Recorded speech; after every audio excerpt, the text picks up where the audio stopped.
Dan tadi disebutkan oleh Harley Siregar, Kapus Penkum Kejagung beberapa poin.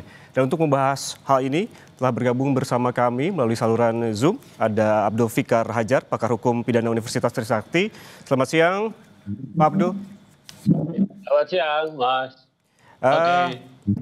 Pak Abdul, tadi kita sempat mendengarkan bagaimana Kejagung memberikan pernyataannya terkait dengan penyitaan uang hasil tindak pidana korupsi dalam pemberian fasilitas CPO yang jumlahnya tidak main, 11,8 triliun rupiah. Namun ada sedikit catatan di sini adalah ini merupakan pengembalian dan juga disebutkan bentuk kesadaran dari korporasi. Anda menilainya seperti apa? Ya, saya kira ini baru pernah terjadi ya. Baru pernah terjadi, satu perkara baru di tingkat penyidikan, belum sampai ke pengadilan, sudah terjadi pengembalian kerugian negaranya, gitu ya. Sudah terjadi kerugian negaranya berdasarkan perhitungan dari BPKP apa tadi ya.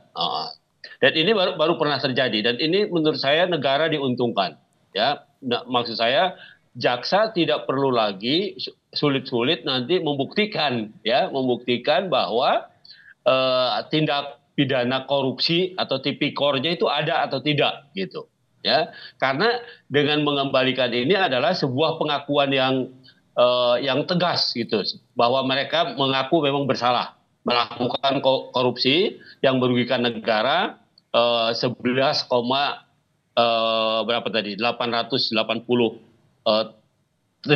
triliun gitu ya, 11 triliun 880 miliar, Mas, dan seterusnya. Nah, seperti itu. Ini artinya dengan mengembalikan itu sama dengan mengakui bahwa perbuatan itu memang sudah dilakukan. Itu. Nah, karena itu tadi seperti saya katakan, ini membantu negara dalam hal ini kejaksaan untuk tidak capek-capek lagi ya menyita hartanya para tersangka, kemudian melelangnya, kemudian menjualnya gitu ya, baru kemudian mengembalikan kepada negara. Jadi karena uangnya sudah tersedia, ternyata sudah dikembalikan dan itu sudah disita oleh kejaksaan, tetapi akan dikemanakan uang ini, gitu ya? Itu akan tergantung pada putusan tadi seperti Pak Jaksa penuntutan itu, ya. Karena jaksa pun tidak punya kewenangan apa-apa terhadap uang ini. Dia punya kewenangan untuk menyita, oke, sebagai barang bukti hasil kejahatan gitu ya, tetapi dikemanakan uang ini, nah sekarang belum waktunya sampai nanti ada putusan yang mempunyai kekuatan hukum tetap yang menyatakan bahwa uang ini dikembalikan kepada negara atau dikembalikan kepada negara untuk kepentingan perkembangan industri sawit dan sebagainya umpamanya. Nah, itu nanti teknisnya itu kembali kepada Kementerian Keuangan, kementerian yang menguasai keuangan hasil penyitaan ini. Dalam hal ini adalah Kementerian Keuangan gitu. Pak Fikar, tadi Anda sempat menyebutkan juga bahwa ini sebetulnya kejaksaan diuntungkan karena memang ada kesadaran sendiri dari perusahaan ataupun korporasi.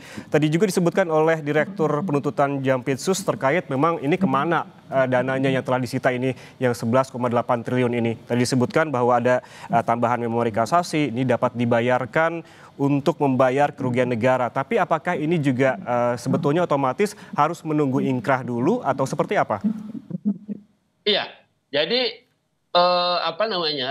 dengan ini dimasukkan sebagai bagian dari barang bukti penyitaan dalam suatu perkara, maka tentu saja dia akan baru bisa dimasukkan ke kas negara ketika putusan ini sudah menjadi inkrah gitu.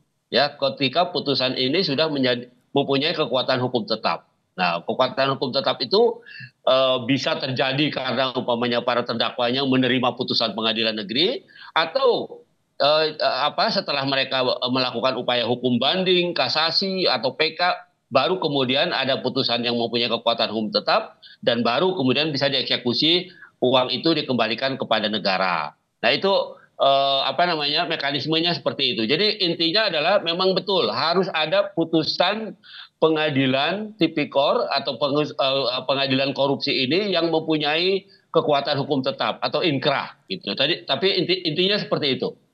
Nah, baik, ini artinya ketika memang korporasi telah memiliki kesadaran untuk mengembalikan uang ataupun juga kerugian negara, apakah ini juga otomatis mereduksi ataupun meringankan begitu nantinya di persidangan?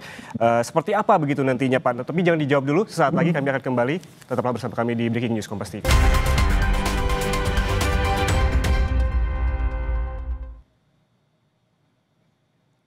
Anda menyaksikan Breaking News Kompas TV, Saudara. Yang Anda saksikan saat ini merupakan visual terbaru dari Gedung Kejaksaan Agung Republik Indonesia, Jakarta, di mana saat ini tengah dilakukan jumpa pers terkait dengan penyitaan uang hasil tindak pidana korupsi dalam pemberian fasilitas CPO dan turunannya dari para terdakwa korporasi Wilmar Group sebesar 11,8 triliun.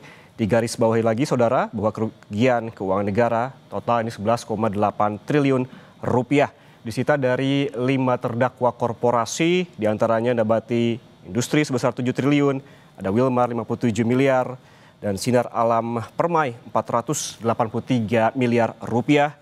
Kemudian ada Multi Nabati 39 miliar rupiah dan sisanya dari Multimas.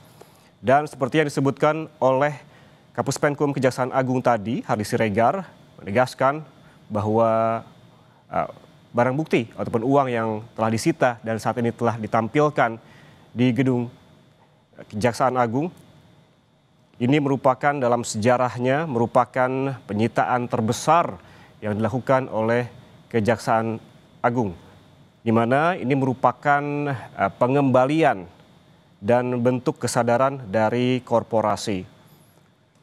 Dan sempat disebutkan juga oleh Hardy Siregar bahwa ini menjadi contoh korporasi yang lain yang tengah berperkara. Tadi kami sambung kembali percakapan bersama Abdul Fikar Hajar, pakar hukum pidana. Pak Fikar, masih bersama kami? Oke. Pak Fikar, tadi sempat terpotong sedikit terkait dengan kesadaran korporasi mengembalikan uangnya kepada Kejaksaan Agung. Pak Fikar menyebutkan bahwa ini sebetulnya bisa memudahkan begitu kerja Kejaksaan Agung. Namun dalam hal ini pertanyaannya, apakah upaya dari para terdakwa korporasi ini untuk mengembalikan uang tersebut menjadi otomatis meringankan para terdakwa di pengadilan? Oke. Nah, jadi uang yang disita ya itu dianggap barang bukti hasil tindak pidana kejahatan tipikor gitu. Itu dulu ya, itu satu.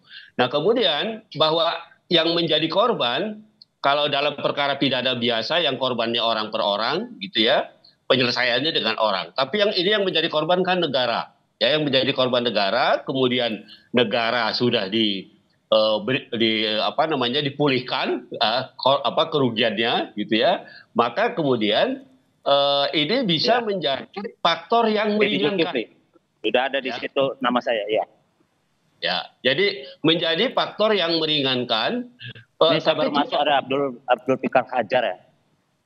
Ya, jadi dia tidak menghilangkan atau tidak menjadikan sesuatu kesalahan itu hilang, kesalahan pidana.